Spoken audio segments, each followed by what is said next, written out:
უნდა შევეხოთ არქტიკას, ანუ ჩრდილოეთ პოლუსს, რომელიც ხშირად ყურადღების მიღმა რჩება. რუსეთს მსოფლიოში ყველაზე გრძელი სანაპირო ხაზი აქვს ჩრდილო-ყინულოვან ოკეანეზე, რომელიც 24,000 კილომეტრს აღემატება. აწლეულების განმავლობაში მოსკოვმა კოლოსალური რესურსები ჩადო ჩრდილოეთის ზღვის მარშრუტის განვითარებაში, რომელსაც შეუძლია ევროპასა და აღმოსავლეთ აზიას შორის გადაზიდვის დრო დაახლოებით 2 სრული კვირით შეამციროს. სუეცის არხზე გამავალ მარშრუტთან შედარებით.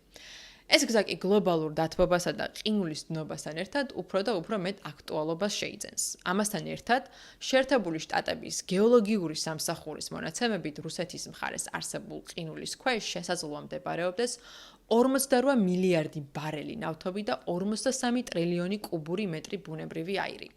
ჩინეთი გეოგრაფიულად სულაც არ მიეკუთვნება არქტიკას, მაგრამ თავის თავს აცხადებს არქტიკასთან ახლოს მდებარე სახელმწიფოდ, რაც ნიშნავს, რომ მას მტკიცე სურვილი აქვს არ გამოაკლდეს არქტიკის ზონაში მიმდინარე პროცესებს.